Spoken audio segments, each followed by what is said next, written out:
안녕하세요. 정봉주입니다. 민주당 후보 부적격 결정에 대한 입장을 발표하겠습니다.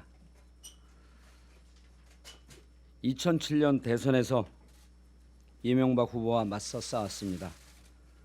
다스와 BBK를 끝까지 파헤쳤습니다. 지금 이명박 전 대통령을 감옥에 가게 만든 시발점이었습니다. 이명박 정권 5년 내내 저는 온몸으로 저항했습니다. 그 결과 MB의 정치보복으로 1년간 생으로 감옥살이를 했습니다. MB와 맞서 싸우지 않았더라면 감옥에 가지도 않았을 것이고 편안하게 국회의원을 잘하고 있었겠지, 이런 후회가 들었던 것도 사실입니다. 하지만 이런 고행의 길조차 정치인 정봉주가 민주당원으로서 자랑스럽게 살아온 여정이자 발자취였습니다. 감옥 출소 이후 10년간 피선거권이 박탈되어 정치를 할 수 없을 때도 그 누구도 원망하지 않았고 민주당에 대한 서운함조차 전혀 없었습니다. 2년 전 이른바 미투라는 불미스러운 사건이 있었습니다. 저희 민주당 복당이 막히고 서울시장 출마도 불어댔던 정치적 처벌을 받았습니다. 저는 그저 공인으로서 사회적 물의를 일으켰다는 이유 하나로 정치적인 명예회복의 꿈을 접고 사라졌습니다. 이후 2년 가까이 혹독한 재판을 거쳤고 완전하게 무죄 판결을 받았습니다. 형사합의 21부 김미리 여성 재판장은 판결문에서 성추행 주장의 유일한 증거인 여성의 이메일을 언급하며 작성자 스스로 이미 거짓이었음을 인정하고 있다며 성추행 사실도 인정될 수 없다라고 밝혔습니다. 검사가 미투 가해자라고 명시한 것에 대해서도 예단을 형성시킬 우려가 있는 상당히 부적절한 기재라며 미투가 아니라는 점을 분명히 했습니다.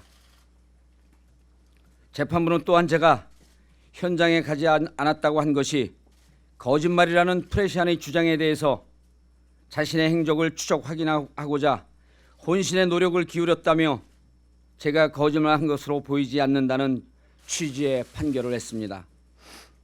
저를 둘러싼 모함에 대해 재판부는 판결문을 통해 모든 답을 다 제시한 것입니다. 법원은 양심의 최후의 보루입니다. 판결문은 이견과 갈등을 정리하는 국민 눈높이의 최종 잣대입니다. 공관위원들에게 이 법원의 결과를 제시하고 판결문을 꼼꼼히 살펴달라고 정중하게 요청했습니다. 당원과 유권자들에게 심판받을 기회를 달라고 호소했습니다. 그러나 저는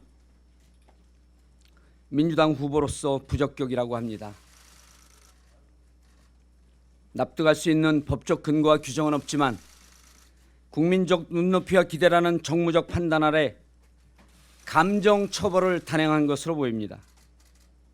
원통하고 서러워서 피를 토하며 울부짖고 싶은 심정입니다. 민주당 당원 여러분, 저는 또 이렇게 잘려나갑니다.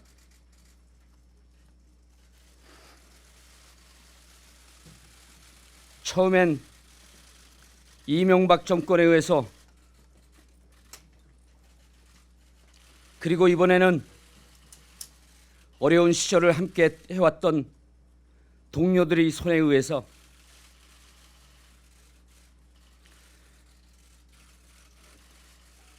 하지만 저 정봉주를 잊지는 말아 주십시오. 저는 영원한 민주당 당원입니다. 참을 수 없는 고통으로 눈물을 삼켜야 하지만 문재인 정부의 성공과 정권 재창출을 위해서 주어진 분야에서 다시 최선을 다하겠습니다. 온갖 고통과 어려움을 이겨내며 만들어낸 문재인 정부이기에 모두 함께 지켜내야 합니다. 민주당 당원 동지 여러분, 저희 슬픔을 뒤로하고 이제는 총선 승리를 위해 온 힘을 다해 주시기 바랍니다. 그리고 언제나 앞장서는 데 두려움이 없었고 고통스럽더라도 그 결과를 담대하게 받아들였던 저 정봉주를 꼭 기억해 주시기 바랍니다. 상급심에서 무죄 판결을 받아 저를 모함하거나 음해하는 세력이 더 이상 다시는 발을 붙이지 못하도록 하겠습니다. 이 순간 찢기고 상처투성이인 모습이지만 저 정봉주는 결코 죽지 않을 것입니다. 저를 지지해 주신 수많은 분들, 부족한 제 모습에 너무 송구스럽습니다. 민주당 당원 동지 여러분, 사랑합니다. 그리고 너무 감사했습니다. 2020년 2월 11일 정봉주였습니다. 감사합니다.